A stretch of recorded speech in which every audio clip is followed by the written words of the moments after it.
Baby, I was born to run. Okay, Oh, Grace. yay. Hooray, Georgia. Celebrating Georgia. Woo! Today is a Georgia celebration. Yes, All right. we love our co-host. Good afternoon. Today is Friday, November 6th, 2020. Today we're going to talk about those iPhone 12 mini and Pro Max pre-orders, HomePod Mini, iOS 14.2, and a whole lot more because, oh yeah, and one more thing, the next Apple event, because this is the iMore show. What a big week we've got. Joining us today is Joe Keller, Assistant Managing Editor of iMore. Welcome to the show, Joe. I'm very tired. Apple, please give us a break, please. This is the last one of the year, presumably. They said And one more thing. saving the best for last this week is Georgia Dow, the westmounttherapy.com owner and expert therapist of anxiety-videos.com. Georgia. Welcome to the show. It is nice to be here. It is nice to be here. All right, so there's a lot of news this week, Hold on. but let's Hold on, start. Lori, one thing. There's someone else you forgot to introduce. I forgot to introduce myself. Lori, go. That is true. I'm so excited to talk about stuff. Who cares about me? Let's talk about this. We care Apple about event. you We do. and the Apple event. Oh yeah, that thing. Apple event, everybody. So Oh boy. we knew this was coming, but we thought this was actually going to be announced a month or a week later. So just based on rumors that we heard, we were expecting another Apple event on November 17th, but it turns out Apple wants to get ahead of the shopping season, I think, and decided to have the event on November 10th. The interviews, the invitations were handed out, if you will, this past Monday, November 2nd. So it was kind of a big day for everybody. It kind of came out of nowhere. I was in the middle of a meeting. It was very exciting. So, Joe, let's actually, Georgia, let's talk about the invitation itself. So this is called the One More Thing event. So, I mean, we've had a year of things from Apple coming out. What's happening? What are we going to see? What do I want to see, or what are we probably going to see? Because they're different. They're different. Let's start with what we're probably going to see. What are you pretty sure Apple's going to talk about this coming Tuesday? Right. So probably we're going to be seeing Apple Silicon Max, which is great and exciting. What am I hoping that we're going to see? Like everything that I've always hoped that we'll see every time, and I'm completely disappointed, which would be AirTags. So like that would be like if they did this is the one more thing, and here's the ARM-based Macs, and it's Apple Silicon, and it's all exciting, and then I get another, and there's one more thing at the one more thing event, because shouldn't there be something that we don't kind of expect? Right? Well, I mean, we better hear one more thing, right? Yeah. And it can't be at the beginning. I'm sorry, because they're going to put down the Silicon Max. It's going to be the beginning. Like this is what they're going to show. They can't one more thing that. It's already been one more thinged. Actually, I kind of disagree with you. Let me quickly say that. That's not what Apple's been doing these last few events. They will announce the smaller, the less exciting thing, and then hit you with a big one. So I don't agree with that one. Joe, what were you going to say? So yeah, so here's what I'm thinking about this.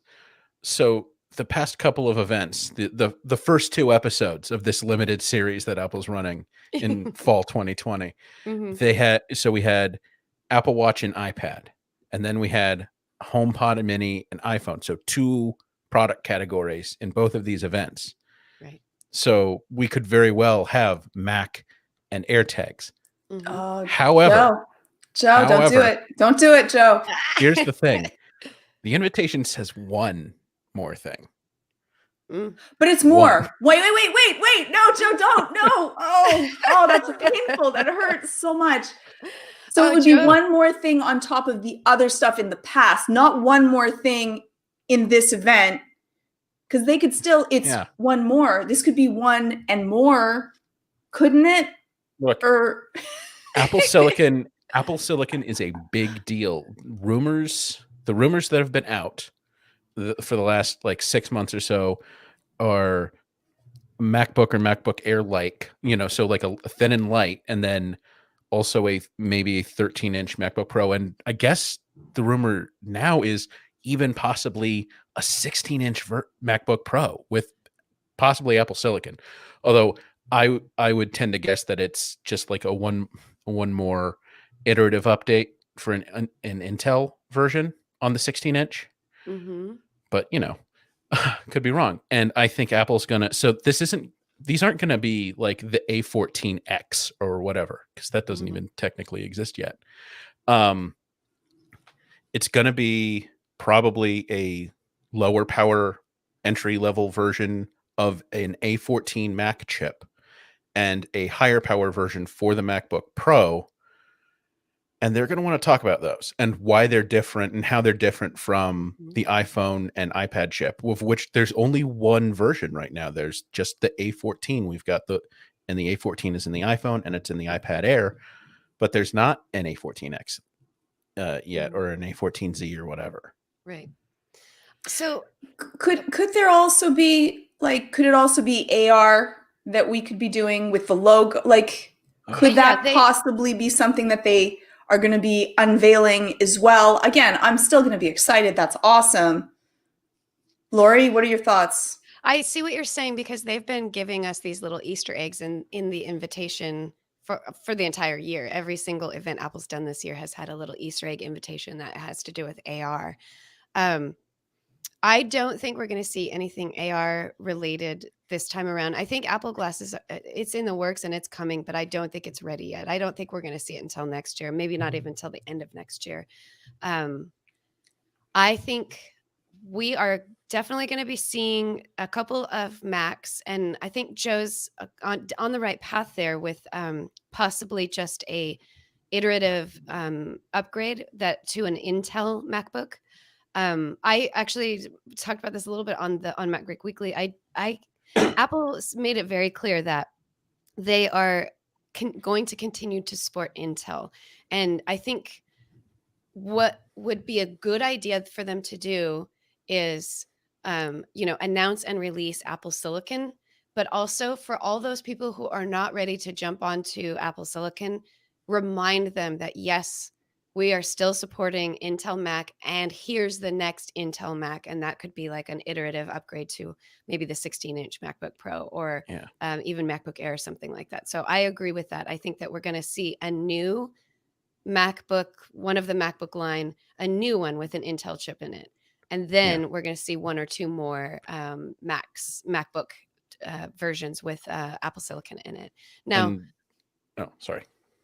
Joe, to your point about what silicon chip this is going to be, another thing that Apple made very clear is that they are customizing Apple silicon chips for each and every Mac. So every silicon chip that goes into the new Mac is going to be customized to that particular model. So we're going to see different performances and different things positioned. So for a laptop, for example, the battery power is going to be the most important thing, making sure you can extend the battery life. Whereas on an iMac, they're not going to have to focus so much on that because you can't use your iMac unplugged.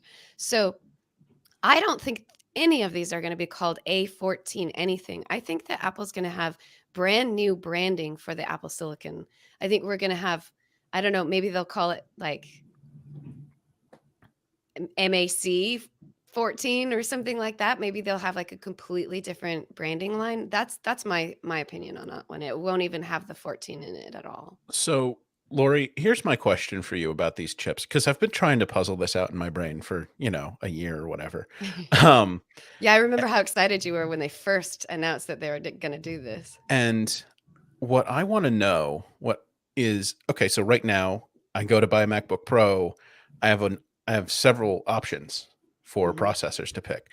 Do you think we're just going to get one chip, or like, is there going to be, the standard Apple Mac chip and then like the extreme Apple Mac chip, the Pro, the Pro, the X, the Mac chip X? Yeah, so I that is a very interesting question to ask, Joe, and I wonder it myself because how is this going to look? I have a feeling that what we're going to see is one processor per um, model type. So it'll be, the MacBook Pro gets this processor, the MacBook Air gets this processor. But within that particular model, I don't think that there's going to be processor options. I think that they're going to just keep it as is. So if you want like the fastest processor, you're going to get the MacBook Pro. If you don't need the fastest processor, you're going to get the MacBook Air. This is a guessing game because this is so new that I have no idea how Apple is going to position this sort of thing. But I don't think we're going to get upgrades in processing power for this first iteration of Apple Silicon Macs. I think that's coming in the future, though. But I think this year it's going to just be one. That's how I feel. Georgia, what do you think about that? Do you think Apple's going to stick with what they've always done, and they've got 6 different processors that they're going to offer as optional upgrades, or do you think that it's more like the way the iPads are running, where this is the processor chip, the end? Well, I don't think that they have to, right? I think that the easier way to go about it for Apple would be to you unveil one extra they have one thing they can then keep all the processing the same and they just have it running on the silicon. Like I don't think that they need to. And so why would they, again, every time you add more levels of difficulty into something, there's more chances of failure. Yeah. So I would say probably not, but you never know with Apple. Every once in a while, they'll do something just that we completely don't expect. But I don't think so. Like tried and true, they'll, we're getting one. Yeah. Laurie, I think I'm with you on this, that it will show up eventually. I think it will definitely show up when we get into the larger desktops, so like the iMac, and there will eventually be an Apple Silicon Mac Pro, mark my words.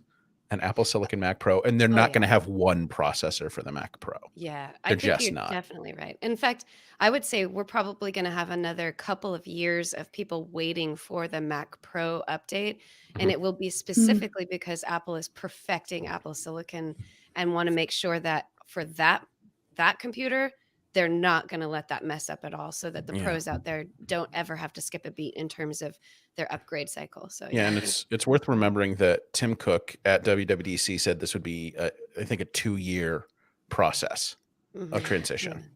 So, do you think that Apple will be thinking about gaming and computers that can eventually really be gaming computers, or are Apple ever thought about gaming? or are we never? Are they just gonna? Oh, that's amazing. Or are we never really gonna have? Or well, never is a long time, but are we not going to get a Mac that really can game, like hardcore game, not like soft core game? And I think what you're hinting at, and I think Well. I think what you're hinting at is Apple has Apple Arcade. That's what Apple is. That's the gaming that Apple is shooting for. And I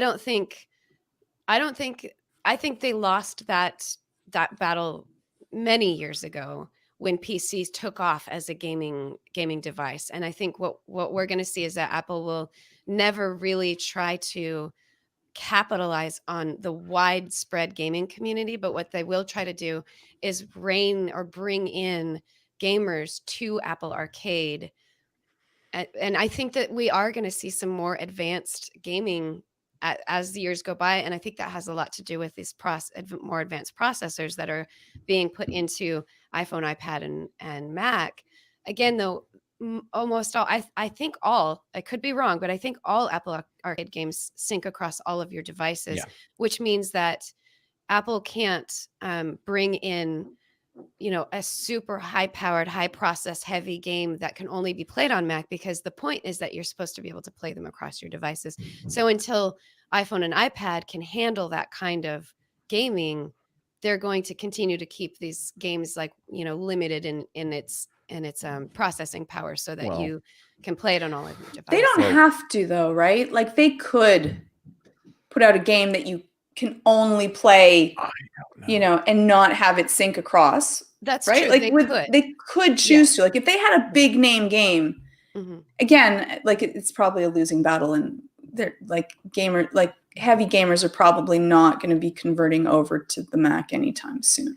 They're probably not, but what I do think is possible is that heavy gamers who also they have a PC, but they also have an iPhone and an iPad, they might jump on board with Apple Arcade because some smaller games, a lot of these games they're not mobile games. They are big, fully fleshed out games.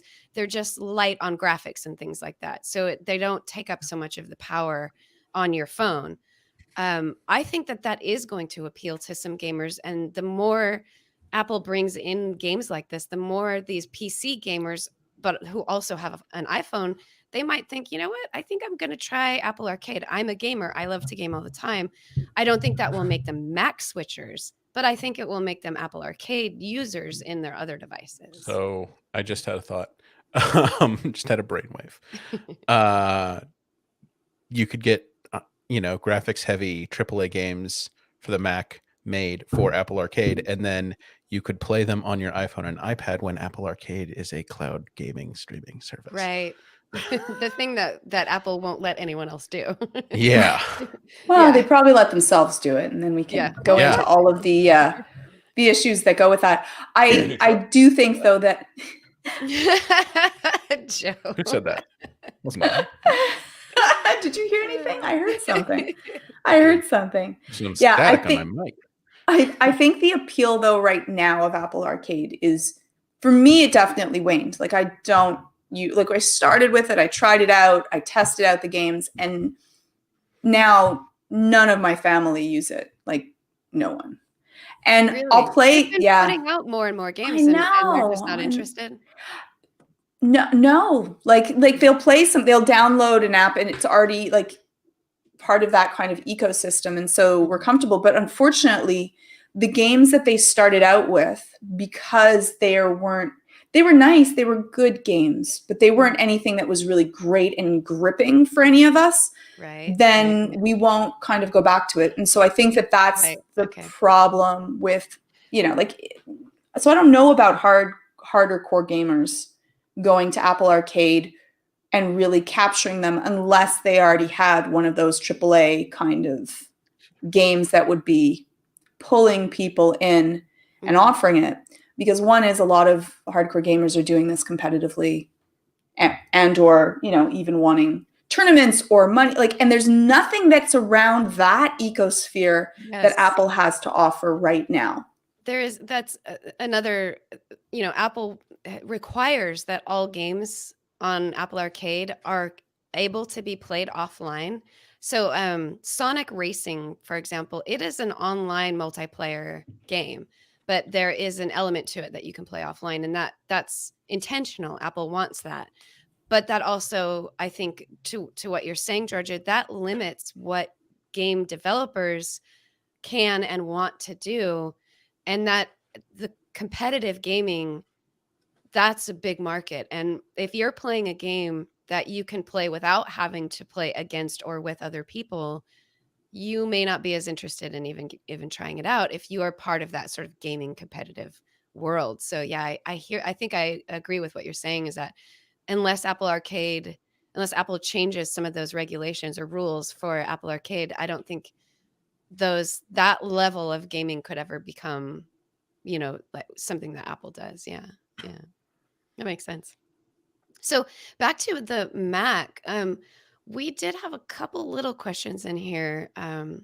Chris Sailbeck is asking, will Apple Silicon cost more than the Intel counterpart? This is brand new Apple Silicon, so it doesn't have years of R&D money already dumped into it.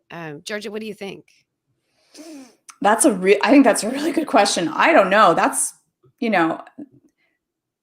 Apple doesn't sell stuff for little, so I could see them raising the price. But they like to try to keep, like, they don't mind having one part of a company kind of losing money because they can substitute with another. So I don't think that Apple already has a little bit of a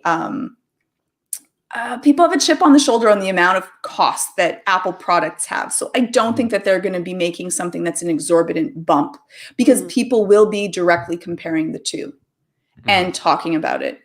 And I think already with them not adding the chargers in, they're getting a whole bunch of really negative press with that. People are now putting out memes and videos and what's happening. And I think that's only going to increase when people realize they can't use that, the whatever 2 million chargers that are sitting in someone's desk are not actually the charger that we have to be able to charge your phone. So you have to pay, if you want the fast charging, another $40. So I think people are already angry about that. So I think that it would behoove them to make sure that the prices were within alignment. I think they could afford to be able to make sure the prices were on par, if not just slightly more expensive, because let's just say it will pay more for Apple products. So I think that they could get away with that, even if it's at a slight loss in the short term, until the R&D kind of makes up for the cost of that. That's my thought on it. But I don't know, Joe. So yeah, this is another thing I've been thinking about a lot, and I think overall the models that most people would buy won't go down in price. I don't think they'll rise in price at all, but I wouldn't be surprised if Apple makes the entry level models just a little bit cheaper, maybe $100, maybe $100, maybe $2, but probably no lower than 100 than normal, because it'll be that sort of Apple thing where, hey, it's new lower price for this, but actually the ones you're going to buy are just as expensive as they always were. Which would be fair. So, but you don't think they'll be more expensive? I don't think they'll start more expensive, certainly. I don't. All right, so I'm going to be completely different. And I've got reasons for it. This year, Apple kept the price of the iPhone 12 Pro the same as it has been for years, but raised the price of the iPhone 12 by $100. Apple kept the price of the iPad Pro the same as it always has, though we haven't seen any huge update this year for 2020, but raised the price of the iPad Air by $100. I think the MacBook Pro is going to stay the same price, but the MacBook Air is going to be an increase in price to offset the more expensive loss that they'll be taking from the MacBook Pro. More people are going to buy the MacBook Pro. That might change this year depending on what the technology would be, but I think traditionally more people buy the MacBook Pro, so Apple will be able to offset the loss by keeping the price the same for the MacBook Pro by raising the price of the MacBook Air. That would be unfortunate. That's my idea of what will probably happen. And again, that's literally based on what they've done for the other set of products this year, is that they raised the price of the mid-level one but kept the higher priced one the same. So it seems really good. You still feel like that's a really good deal because they never raised the price of the most expensive one. So. Or doing the inverse, Lori, or no? I don't think so. I don't think that they will be able to afford to make the financial change. They would be able to afford to make those changes. Their margins are slim enough. And if they were going to reduce the price of anything, I just don't think that that's going to work. I don't think, Apple Silicon will be cheaper because they're not licensing it, but it's also brand new technology. So they're like investing this year in it. I think in the future that could definitely go down in price, but not its first run of stuff. So that's my idea. Also, I think they will continue to keep at least one Intel MacBook line and possibly the brand new one, just like Joe is talking about. And that one will probably drop in price. So if we see the 16-inch MacBook Pro get an update, that will actually probably go down in price, because I think Apple does want to continue to offer an entry-level version for people. So if they're raising the price of the MacBook Air, then they might want to go ahead and lower the price of one of their MacBook Pro lines in order to just kind of give people that variety and that option. So Think about it. Has Intel released its latest notebook chips yet? That it's not Ice Lake. It's oh like yeah, their what is 11th it this year? generation ones. Yeah, I don't think they have released it yet. Yeah. Renee, if you're listening and you happen to know the answer to that, Renee is always paying very close attention to the Intel chip lineups and when they release, and I don't pay attention to that. So, so no, I'm not sure. But Joe, I think to your point, if they haven't released a new one, then maybe we won't see a new MacBook next week because they don't usually just use the same processor chip with a Yeah. new No, wait. computer. They say that they're going to be releasing the 11th gen Rocket Lake There it the is, first Rocket quarter of 2021. Okay. Yeah. So then So maybe we won't see the Intel Mac at all in November, but we might see a new version of it in Or next they just first quarter. or they just go for it and update the entire MacBook Pro line to Apple Silicon. Just say screw it. Here we go. We're Yeah, I off. mean that's totally possible. I think that would freak people out though. I think there's a lot of people in the world that they rely on Intel chip right now and would be scared about losing that I wouldn't be opportunity. surprised though if you have one model of each size of Intel MacBook Pro stick around. Like if that's the case, Mhm. like not even, one, like they used to have, maybe they still have the spinning disk. Yeah, like they used to just default to the spinning disk iMac for education. Right. And then that was the lowest priced iMac. Maybe this will be a similar thing. Mhm. If you need an Intel Mac of this size, this is the one we got This for is you. what you get. Yeah, and it's definitely a compromise, but it exists for those people that need it. So yeah, Yeah. and I think under certain circumstance, I understand that. Like if you are, in the professional sphere, running a program that you're used to it running on Intel, and you rely on it, I would certainly not move to Apple Silicon under fear that, maybe it would run, but maybe it wouldn't run very good. I mean, that'll mess up a person's day for sure Mhm. if that's not running the way it should. So I get it, which is why um, I think we're going to continue to see some Intel upgrades, for at least another year, maybe even a little bit more. Just as Apple transitions, I think they're going to keep it around for people. Yeah. So that's the Mac even actually we didn't really talk much about the one more thing like Georgia had first brought up, which is the potential for AirTags, which based on a lot of the rumors that are going around, we saw many different possibilities, one of them including that we won't see anything else the rest of this year, that nothing else new will come out until next year. But a more recent rumor implies that we might see AirTags at the Apple event. And I think this is probably the thing that Georgia has been waiting for 2 years for. So you might be more excited about this if it happens than you would about a new Mac.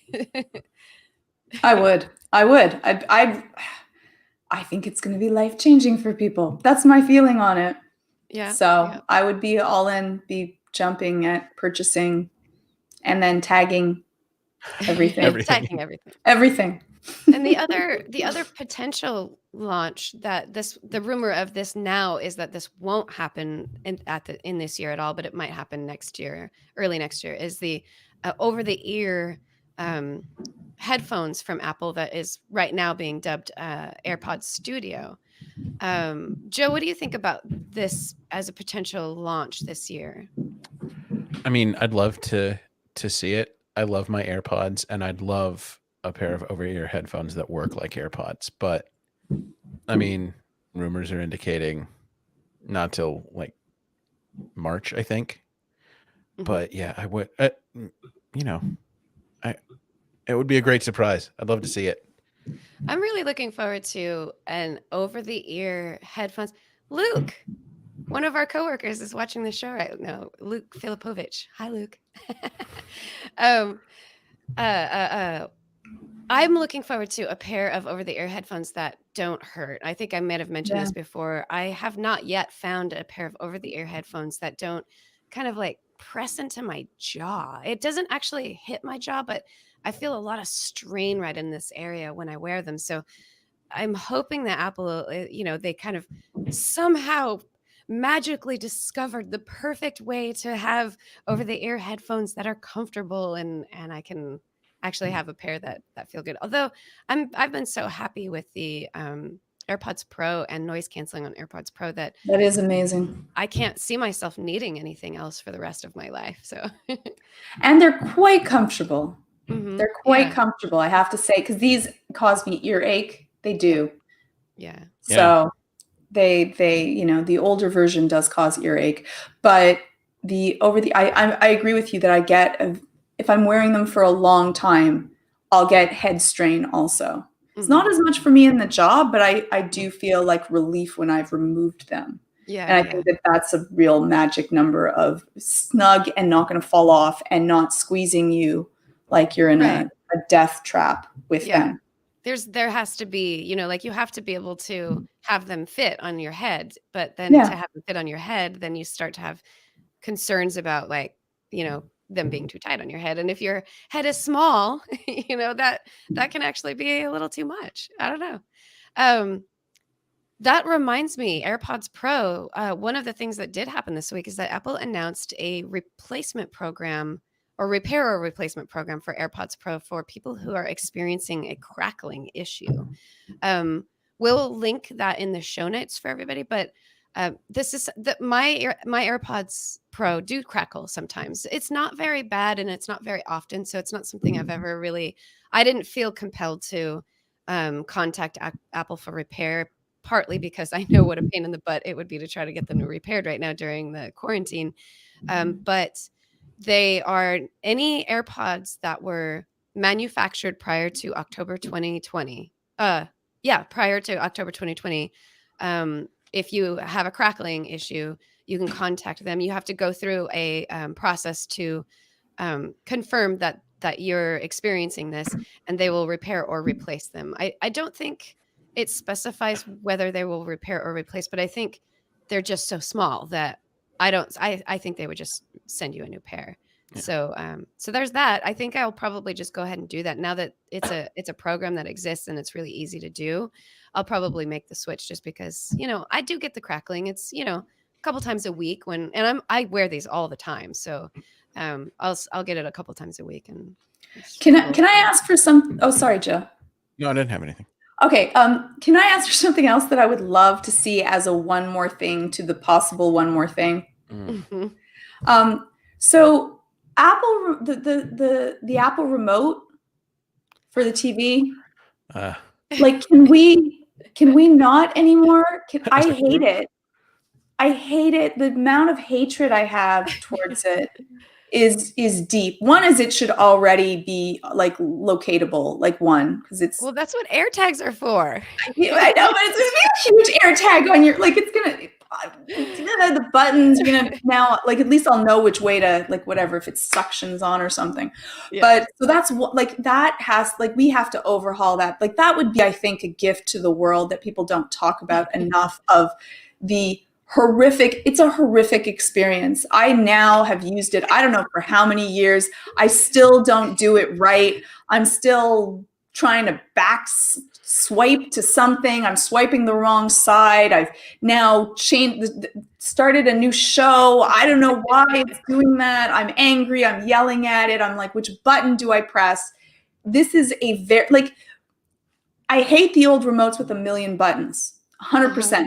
But I eventually get used to it. Mm-hmm. And I'm not going to say that I am the most technologically adaptive person. I'm not. Fair. I do take a little bit of time to get things, but eventually I kind of get them. Mm-hmm. And the Apple, the remote is still a painful, angering, if it had any weight, I would throw it, but it doesn't. So it's not even, that isn't even a good. It just kind of floats through the air. It's just a float and land somewhere, or I'll break it. My luck. So that would be great if they actually fixed it. Oh, I like a complete overhaul. I know that this is probably the least likely of things to get, but they can do Apple TV as well. Remote. Yeah. Joe, what do you think of the Siri remote? It is not the worst remote I've ever used. I'll say that.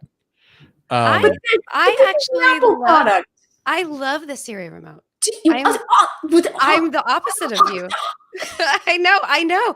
When you talk about your distaste of this thing, I'm always blown away by it because I think of it as this like amazing bit of technology that there's this touch screen pad right there that lets me basically use my television set like I would a computer. So for me, and I actually I've gotten used to where the buttons are, but there are some things that you talk about that I agree with. Like if you accidentally brush against it, you're suddenly fast forwarding through something. I get that, and I have on occasion accidentally tried to use the touchpad on the wrong side. So um, I agree with you on a couple of those sort of user interface feelings about it, but I love the Siri remote, and I would love all of my television sets to work like a Siri remote. Every time I'm like at someone else's house and I'm trying to like scroll through their set top box, I'm always just like, ugh, this is dumb. This is lame. And like I love the swiping motion, swipe up, swipe down, swipe left, swipe right.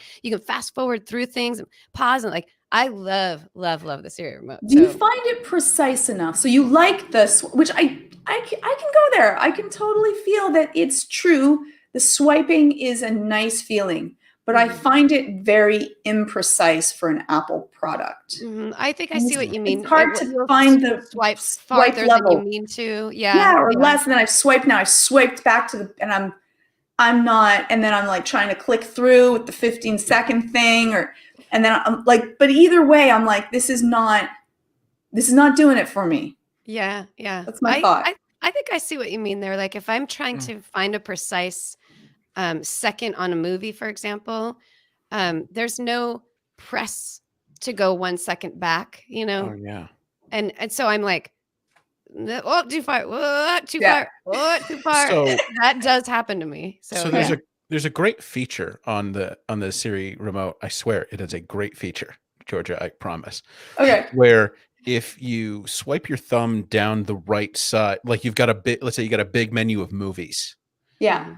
And you swipe your thumb down the right side of the trackpad, it will rapidly zoom down, like jump instead through of the slow scroll. Yeah, instead of having to scroll through every movie. First of all, YouTube, implement this on the subscriptions page, guys. It's not hard.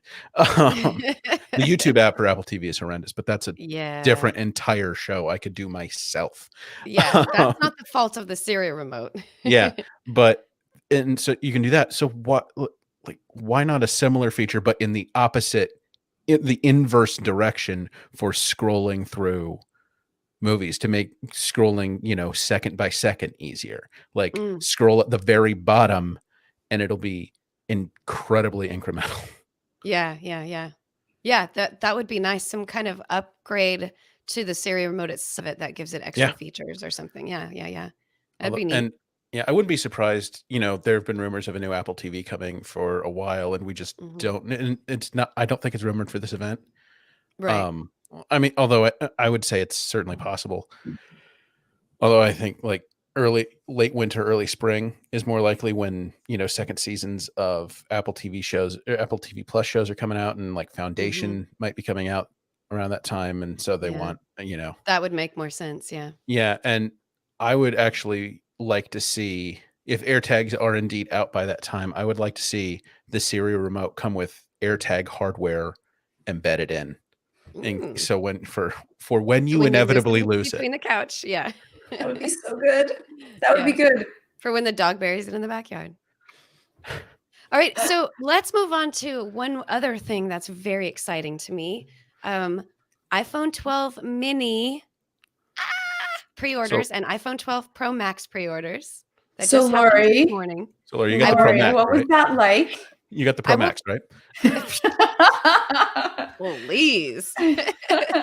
I woke up before I went to bed last night, I jumped into the Apple app store, the Apple retail store app, and I selected my model and my storage size and my color, and selected that I wanted it to be unlocked. I selected that I wanted to pay for it through Apple Card. the Apple Card payments, which, by the way, like, we can talk about the various payment options because it's amazing how many different ways you can pay for it. And then it said, come back tomorrow morning to actually finish this pre-order. So I was pretty much set with the pre-order of the iPhone immediately. All I had Which to is do such a was, smart idea. yeah. So it Because was, time is of essence.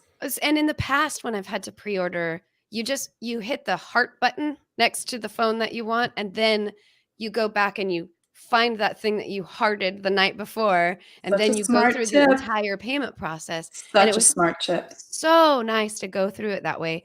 So I usually set my alarm about 15 minutes ahead of time so I can wake up and like get my mind aware. ready for it. Not This press time- the wrong button. Exactly. This Yeah. time I set my alarm for 5 minutes ahead of time because I was already halfway through the process of buying the phone. So I just set it for 5 minutes. So I woke up at 4:55 this morning. Not that bad. Like, it's a little bit early, but not too crazy. I laid in bed. Another thing I usually do is get out of bed, go sit on the couch, wake myself up. I laid in bed with my phone next to my face for 4.5 minutes, just waiting for the time to change. 5 o'clock hits, the app doesn't work. 5:01 hits, the app doesn't work. It was about 5:03, which that's not bad. But The you app- probably hit refresh now 17 times. I couldn't even count. It was so many times because, of course, I'm going to keep trying and keep trying and keep trying. And I didn't set up anything else. Normally, I set up a backup. I set up a backup, Mac, leaving the Mac open so that if it doesn't work in the app, I jump to the website or something like that. This time, I just didn't. I don't know why. I just didn't. So this was my only means to get through. So 3 minutes after it going on sale, I was a little bit worried that I was going to have a late delivery, but it was ready for me right away, right there on the screen. Like, you didn't have to go to your accounts or anything like that. It was the very first thing you saw on the screen was finish your pre-order. It was right there. So I just finish the pre-order, selected whether I wanted it delivered or I wanted to pick it up in store. And that was it. It was done just like that. And I had to tap for a Face ID to confirm my purchase through the wallet app. So it was incredibly smooth. My iPhone 12 mini will be in my hands next Friday. I'm very excited about this. I can't wait to finally have a tiny little iPhone in my hands again. It's going to be That's a flagship. That's a flagship phone. Yes. That is filled with awesome features. Yes. But for you, Lori, it's the size that is the top feature is that feel, the hold, it'll fit anywhere. That is the main. That's the thing I'm buying for. Yeah. That's why I kept the iPhone SE for as long as I did this entire year, because for me, it was way better to have the smaller phone than to have the iPhone 11 Pro, even though, the iPhone 11 Pro does have a better camera. It's faster, blah, blah, blah, this and that. I really do prefer a smaller, lighter sized phone.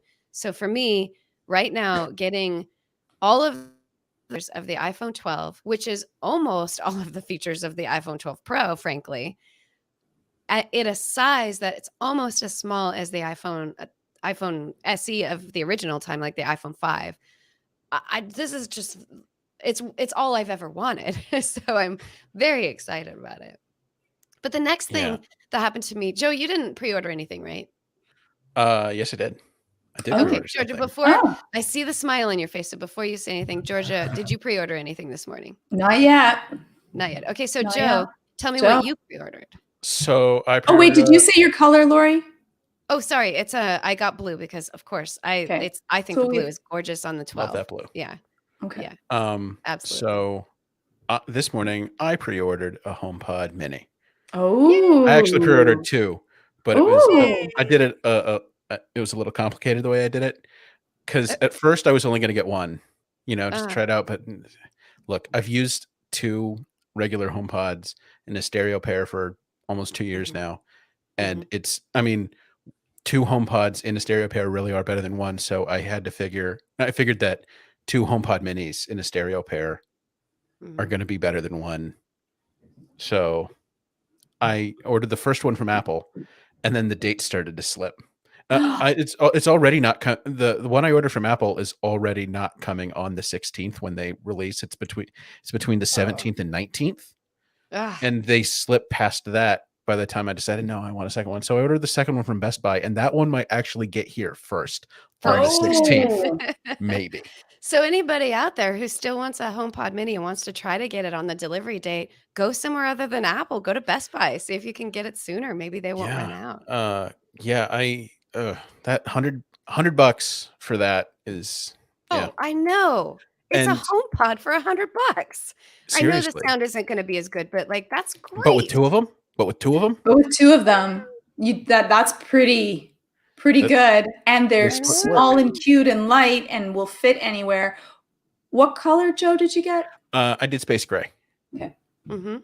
And so with my experience, my experience with my iPhone 12 mini was fantastic, but my experience with my HomePod mini pre-order was actually not that great because I wanted 3 of them and it wouldn't let me get 3 of them. No, you can't order more than 2 HomePod minis per household, it says. I don't know what that means by household. My guess is if you signed out of your Apple account, maybe you could get a third one, or maybe if you signed in with a different Apple account, you could get a third one. I'm not that worried about it. I'll get the third one later. That's no big deal. But I was so excited. I put 3 in my basket. This was after I had pre-ordered my phone. I was like, yeah, getting it. And then I got my little notification that said, you can't get 3 HomePods. You can only get 2. It's much nicer worded. So I had to actually, there wasn't a way, because I was in the app on the phone. There wasn't a way to actually change the number of HomePods I ordered. I had to delete all 3 of them from my basket and go back and add 2 instead of 3. Luckily, the date for both of those was November 16th. So I'm good. They should, unless something happens, they should both arrive on the 16th. So, and then I'll be listening to music all over the house. It's going to be so exciting. I have so many use cases. Like I seriously could have bought 4 and felt like that wasn't enough. Like I could put a HomePod in every single room easily in my house. And the price, you can't. I know, for $100. That's amazing. They're like the those are going to eventually go on sale too. Like next Christmas, those things are going to drop in price to like $75. You might even get them for $50. Hell, I'd watch closely, like third-party sellers. I'd watch closely on like Cyber Monday, like Best Buy. Cyber Monday. They might have a deal this coming. Yeah. Less than a month from now on a HomePod Mini that goes down in price. Yeah. Yeah. My prediction is that within the next year, you will be able to get a new non-refurbished HomePod Mini on discount for like $50. You think it'll go as low as 50? Oh yeah. So some places. That's not a normal thing for Apple products. That's almost like 40% of the price, like 35% of the price. That's a lot. That's a huge discount. Yeah. No, that's half off. That's half off. $100 dropping to 50. Oh, that's true. Yes. That's half off. Sorry, I'm looking at Canadian. I'm looking at Canadian prices, which sorry, they're not that. They're still 130. It's not bad. It's still really good. It's a lot better than the standard HomePod. I guess. So yeah, that would be like going down to like $65 for you. Like which is still price. But I don't think that would happen. No Apple products ever go down to 50% on any seller site. So I don't think it's ever going to get that. The only reason I suggested is because it starts at 100. Like I think that sort of discount is possible on this device. Obviously not from Apple. Apple never puts anything on sale. Scoop up 12 of them. I'm like And that's actually, it's great. I've been getting cash back from using my Apple card all year long. I have more than $300 in my Apple Cash, so I'm just nice. That's my gift to myself, is getting myself 3 HomePods. Although I have to wait to get the third one. Thank you very much. Well, again, maybe you'll get it from Best Buy or somewhere else and get it sooner. Who knows? Who knows? Yeah, in fact, maybe I should go look on Best Buy right after we're done with this. You know what Lori's going to be doing after the show? What color, Lori? I got space gray again. Mostly because my HomePods are also space gray, but I have a feeling that I would make those white ones look dingy very quickly. Right. The dust. I don't want to risk that. Right. I'd rather have a little bit of dust that I have to dust off of a black HomePod than like my fingerprints, which I probably will get all over HomePod minis as I move them around. I have a feeling I would make those things really hard to clean. So So that's why I went with They that. are hard. That is the thing, though, is they are difficult to clean. It's not like you can take that mesh off and just If you could rinse take in it the off sink and, real and quick. clean it, that would be, I Mhm. think, like it is a little bit of a dust collector. That would be the only piece that I would say, like, Yeah. For me, black is the space gray or space black is definitely the color. But I actually prefer the way the white looks, but in terms of cleanliness, that's why I went with the colors on the top, I think that the white looks really pretty. Mhm. But yes, you're right. With cleanliness, the black one will probably and will suit probably more areas of your home, depending on if you like. Most people have black accents versus white Mhm. accents. Yeah, there's not a lot of like lighter home. There's I have a strange question for both of you, and I haven't seen it. It's probably in one of the pictures, but no, it isn't. So the black one has a black cord. True? Okay, Yes. that's what I wanted to know, because I was like, Okay. the cord is a little bit of an eyesore. Well, it's I mean, strange. yeah, they can't. I mean, they got to have a cord, right? Yeah. And Yeah, the for situation sure. with the HomePod Mini, it's pretty strange. So it's powered by an Apple Watch chip, the S5, instead of an A series, like the big HomePod is. And the cord, so it doesn't require as much power, but the cord is actually a USB-C cord. Like you can't unplug it from the back, but it plugs into the Apple USB-C charger, which actually does come in the box. This one does come in the box. The charger. So actually, you can. So in other words, you can plug it into your computer. You can plug it into any wall charger. You can plug it into anything that has USB-C. So that's interesting. I didn't actually know that. I didn't even look at that. I didn't realize that it's not a standard plug. It's actually a USB plug. That's interesting. But I think I think it is detachable. I mean, obviously you need it to be connected to it in order to use the HomePod, Right. but Yeah. It's not portable. Yeah. if you need an emergency phone charger and you have your USB-C to Lightning cable and all you have is the HomePod near you, you can use its brick to charge your iPhone. Whoa. So your HomePod Mini is a charger? I mean, well, the charger for the HomePod, or the brick for the HomePod Mini. No, you're right. You're right. So you could just unplug the Mini. Right. You plug in the iPhone. Yeah. So if you're, if you threw it in your suitcase so you could take it with you on a trip, which we're not doing right now anyway, and you forgot your iPhone's charger, then you just be like, oh, well, I'm just going to unplug my HomePod Mini real quick and charge up my phone. Yeah. Something That's like kind that. of nice. Yeah. I like it. It is about the size of a baseball, so softball. So softball, really. Softball, yeah. So I kind of think of it as the size of like a small melon. I feel like it's bigger than a softball. It's 3.03 or something like that. Inches. A very small melon. Yeah, a small melon, tiny, but a softball is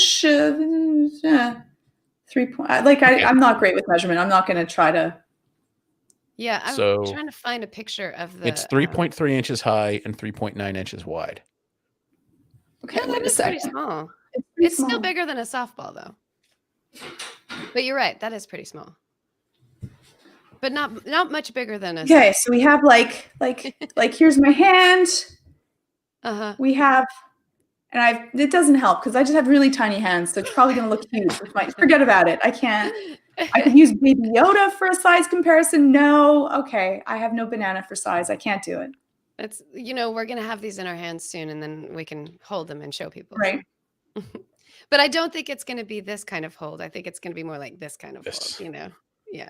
Like Joe can handle that, but Georgia, you and I maybe it's a little. I think we could probably palm, like it's got the grip, so we'd probably be okay. You shouldn't probably carry them around with one hand anyway. Yeah, like I can one hand an iPad Mini like this. Wow. For perspective. Stephen Perry Googled a softball is 3.5 inches. So it's about the size of a softball. It is the size of a softball. Thank you, Stephen Perry, for that information. That's actually really small. Like I played softball in high school. They're not that big. So softball. It's a tiny speaker. I think that Apple did a poor job when they showed it of how small it actually is, because they didn't do any next to a real life object. And because we've like actually covered this for a while and we don't really know how small they are, I think they probably could have done a better job of showing these are really small. Yeah. Yeah, there was a lot of weird perspective in that event. Like a lot of the shots that they would show is they'd be like, they had that, weird cutaway dollhouse type thing. Yeah. Which And I thought they was would like adorable. show it, they would show it in the kitchen, Mhm. but they'd have the camera like right next to the HomePod and people would be in the background. So it's like, you Right. can't It's a really, little difficult to see that. And even the pictures on their webpage, they show the HomePod in a hand, like reaching out to turn on the HomePod. It's still, to it's me, this. yeah, it looks bigger than a softball in that picture. So yeah, that's interesting. Let's talk a little bit about, these are very exciting. I can't wait for them. Next Friday, we'll talk all about the iPhone 12 mini because that's what I have. I guess we'll talk about the iPhone 12 Pro Max, whatever, I guess. Who cares? But for now, let's move on to iOS 14, the iOS 14 update, because there's some pretty amazing big features that came with iOS 14.2. Did I say the wrong thing last time? I meant to say iOS 14.2 if I said something else. So, Joe, give us the rundown real quick. So this is actually a fairly substantial set of updates, and not just for iPhone and iPad, but also HomePod, and also to a certain extent Apple TV as well, because it also needs this update for the HomePod stuff to be really exciting. But let's start with iOS. So we've got over 100 new emoji, which is great.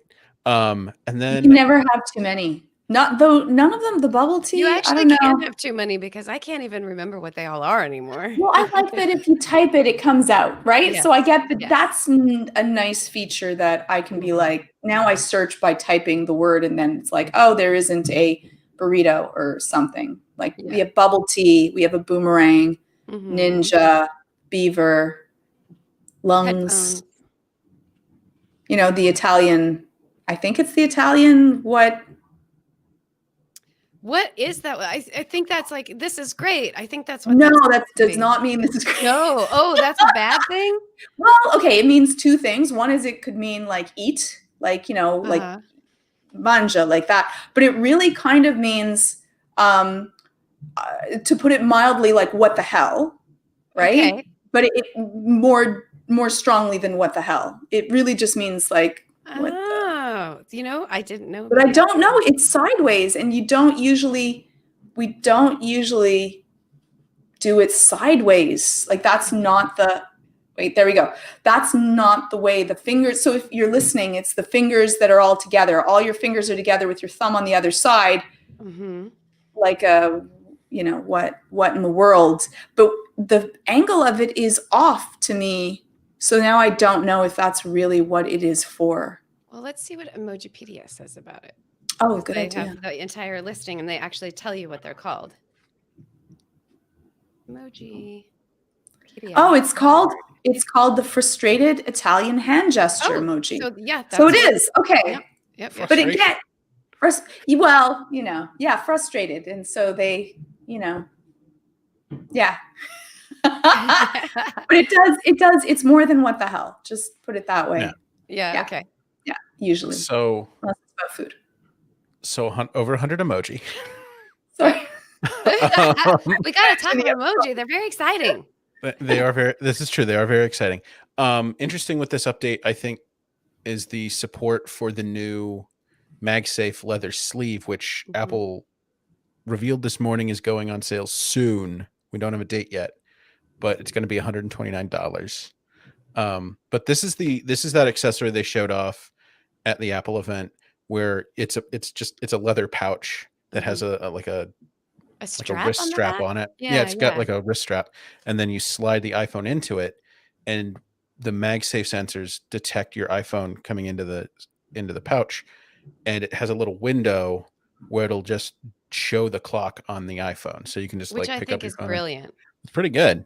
It's good, and it's, I think, a novel use of MagSafe too.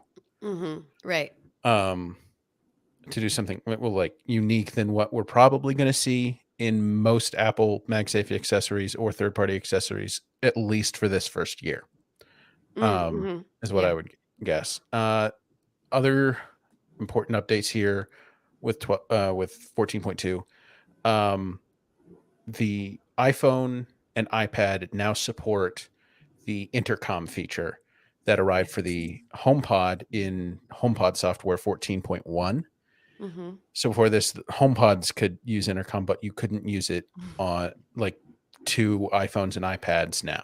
But now Yeah. it's like any device where people are set up to interact over intercom. So your family, basically. Yeah. So have you actually used the intercom yet, Joe? No. I don't have like a sort of household that other people are a part of. I do have some HomeKit devices, but only I use them. So Yeah. We I could- learned last I week could- that you don't share with your family. I don't share with people. But yeah, I could intercom myself theoretically, but why? I think the intercom feature is a great feature, though. Mhm. I think that a Mhm. lot of people Yeah.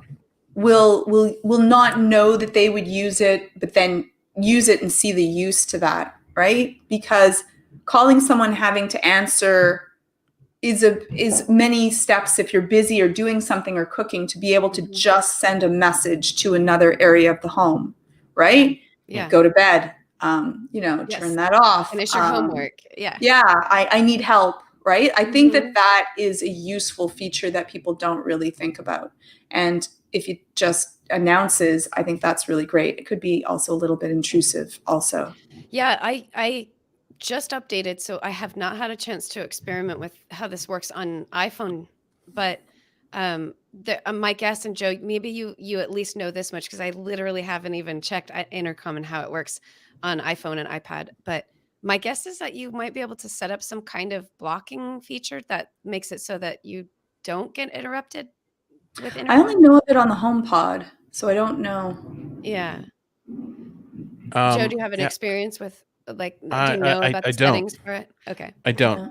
But We'll talk about that next week because I'm going to dig yeah, into it this week, but I just Yeah. haven't yeah, time yet.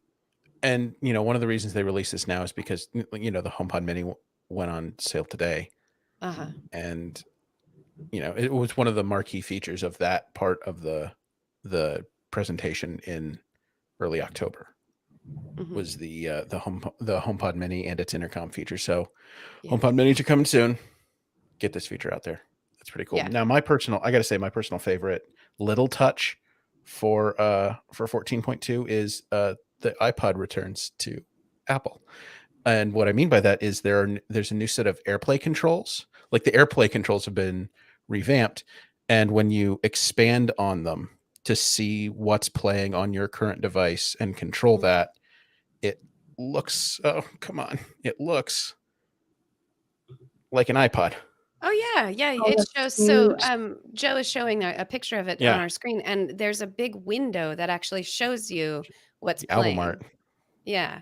Yeah, and then you also have the standard player controls, forward, Mhm. skip forward and back, volume. And yeah, I thought that's pretty cool. Apple's been putting some iPods in stuff lately. So there's this. And then also in the iPhone 12 box, you open that up and you empty it out Oh, and it looks like an iPod is looking at you. yeah. Yeah. I wonder if that was intentional or if that was just a coincidence that the I design think looked like I that. think that particular I don't know that. I don't think that's a coincidence. I Yeah. think people are just putting little nods to the iPod Yeah. into Yeah. there. I like that. It's a It's nice sweet. little thing.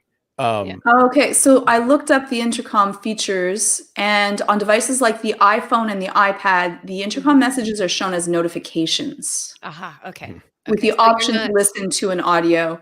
Mhm. So you're It's not not as going to be. intrusive. It's Yeah. yeah, that would have been.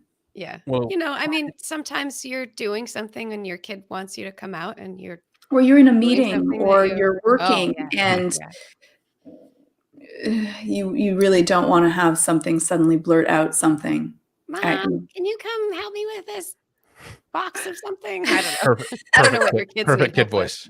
Perfect kid That voice. was a good point. Yeah. Um, My favorite feature of iOS 14.2 is actually in conjunction with tvOS 14.2, which is the ability to set your HomePods as your default yeah. speakers. I think we've talked about Mhm. this before. And Joe, I know you've experienced this too, that HomePods just like intermittently like disconnect from the Apple TV just randomly for no reason. You have to reconnect it. It's no big deal. You go into the little home settings, and Joe actually taught me the even more of a shortcut. I used to swipe down from the top of the screen and then scroll over, but you can actually long press on the you long press on the home button, and that calls up your AirPlay settings, and then you can switch over that way. So it's not the end of the world, but it's a Oh yeah. nuisance to Yeah, have to deal with that. you press and hold on the TV button on the Siri remote, and the Mhm. little control center slides over, and then you scroll down you highlight the little AirPlay icon in the middle of the bottom row of icons. Mhm. Click that, and then your HomePods will appear in the list. But now, Lori, as you said, you can set them as the default speakers, and it's great because that's not the only feature that comes with this HomePod software update. Mhm. If you have two big HomePods, this is really good. It actually works on one, but it's great with two. It's best with two. Dolby Atmos and surround sound content now plays properly through these speakers. They don't just work as regular speakers. They work as like computational audio Atmos speakers, which I guess technically most Atmos speakers are computational audio in one way or another. But yeah, I think so. The pairing process is a lot easier now. You could actually do it from the home app by fiddling with the settings for whatever Apple TV you want to connect them to in the home app. Mhm. And yeah, I've had a chance. I played around with this last night and this morning. Yeah, it's really good, and I think there's less latency than there's ever been. Even better. Yeah, and Yeah. they seem to be working great with the YouTube app, which HomePod never does. No, I know. That's the one very frustrating thing, is that you'd just go to watch something on YouTube, and your HomePod speakers were connected, and then as soon as you start playing audio from the YouTube app, it just would just stop working suddenly. Yeah, So and for yeah, me now, I love that. Yeah. it's just they're acting like I think they're acting more like regular TV speakers Right. in that they're just connected. Hmm.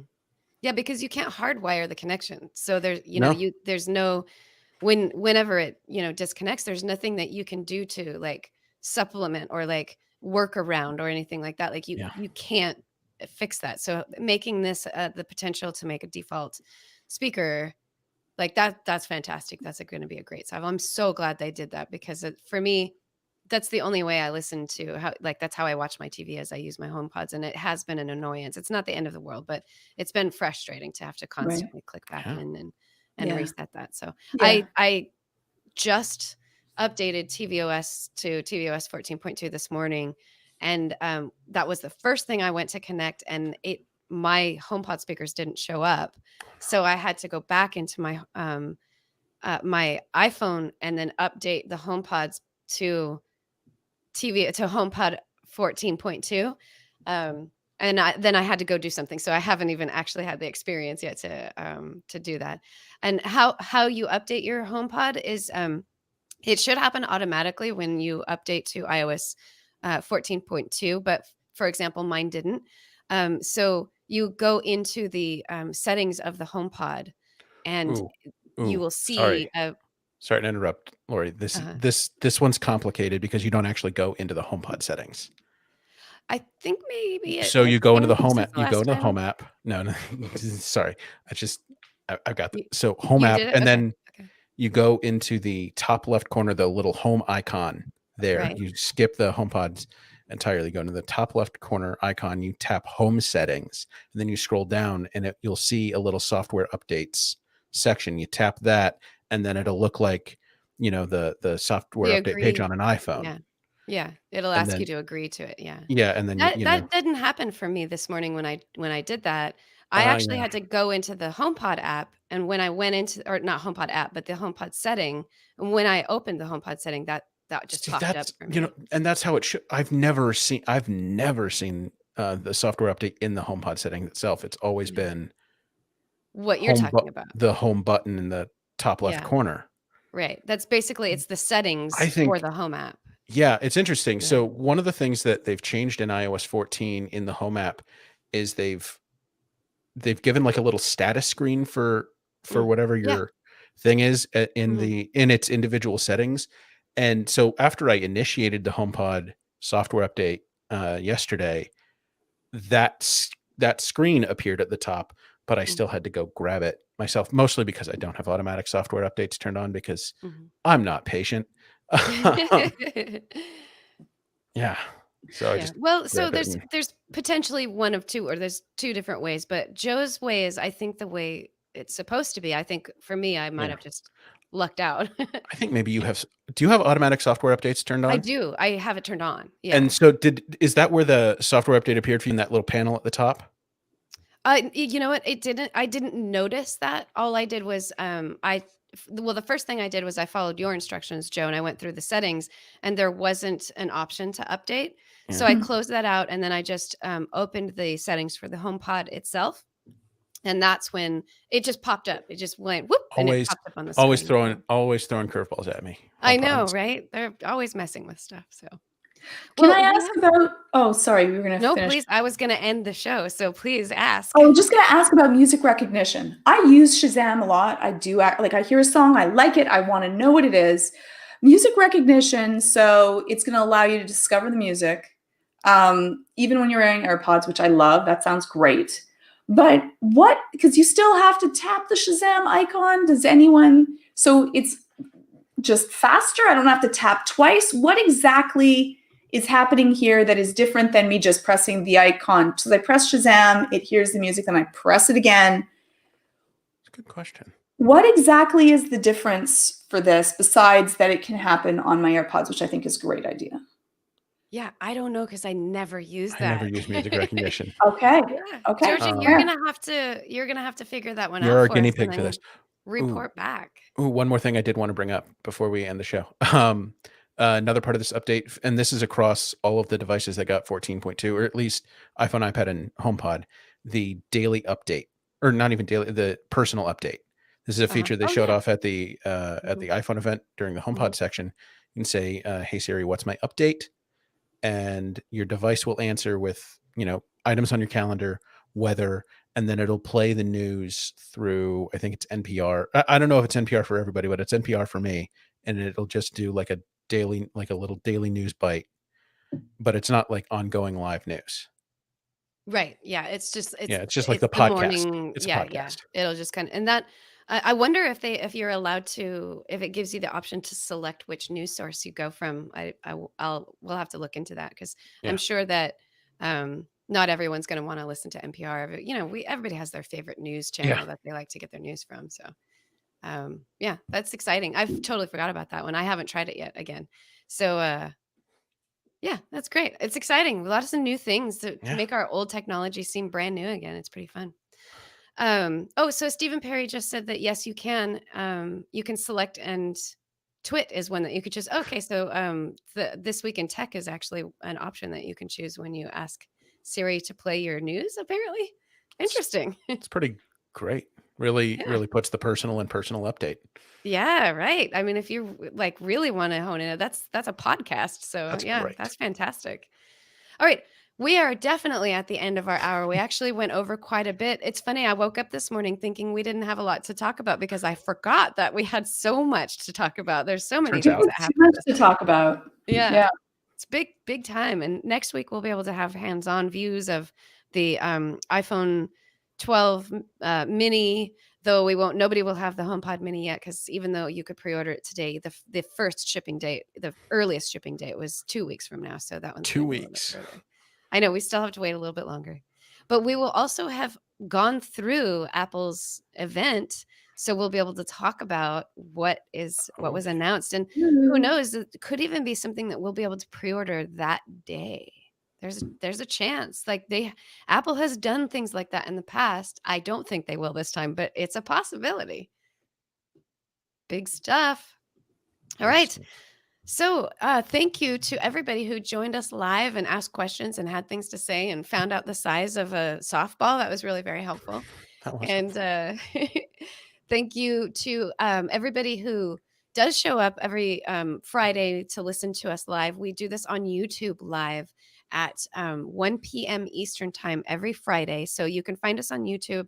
Head on over there, youtube.com/iMore show. If you want to follow along with us live, you can add us to your favorites, and then turn on the little notification bell so you get a notification when we go live. But we also do this. We do the live version so that we can do the podcast version, which you can still watch the live version on YouTube, or you can switch over and listen to us on iTunes or your favorite podcatcher. And so thank you to everybody who also listens to us later.